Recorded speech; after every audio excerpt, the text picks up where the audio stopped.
আজ আমরা নিয়ে এসেছি জাদুতে মোড়া, রহস্য আর ষড়যন্ত্রে ভরা এমন গল্প যা শুধু এক গল্প নয়, অসম্ভব সত্য আর বিশ্বাসঘাতকতার সাথে লড়াইয়ের কাহিনী।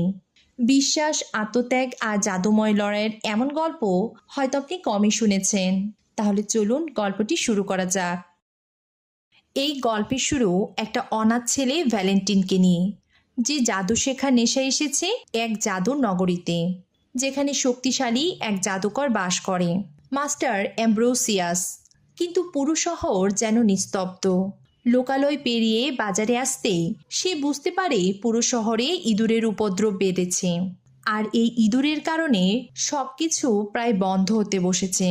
ভীত লোকজন এদিক সেদিক ছুটছে।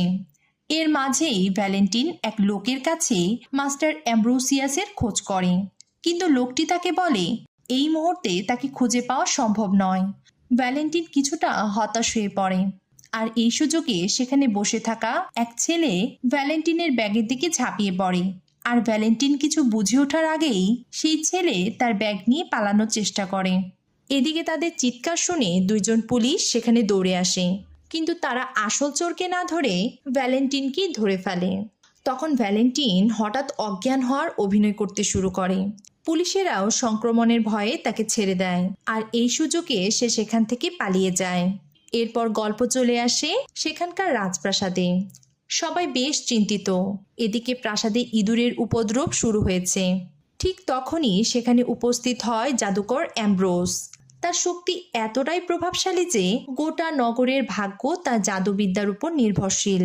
সে রানীকে আশ্বস্ত করে আজ রাতেই সে তার শক্তিশালী জাদুর প্রয়োগ করবে, আর সেই জাদুমন্ত্রের কাজ শেষ হলেই ইঁদুরেরা চিরদিনের জন্য চলে যাবে।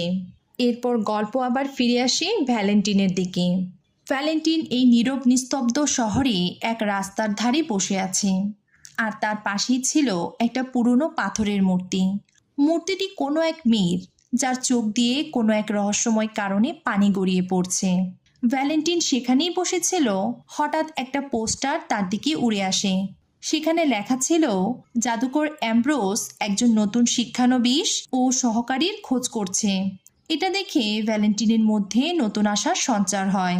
সে ঠিক করে সকালে গিয়েই সে তার স্বপ্ন পূরণের চেষ্টা করবে। এদিকে জাদুকর অ্যাম্ব্রোস রাতেই তার শক্তিশালী জাদুর প্রয়োগ শুরু করে, আর সকাল হতেই যেন পুরো রাজ্যে শান্তি নেমে আসে। নীরব নিস্তব্ধ শহর আবারও ব্যস্ত হয়ে ওঠে, আর বিখ্যাত জাদুকর হওয়ার স্বপ্ন পূরণ করতে ভ্যালেন্টিন চলে আসে মাস্টার অ্যাম্ব্রোসের বাড়ির দিকে। সেখানে পৌঁছে দেখে একটা মেয়ে আগে থেকে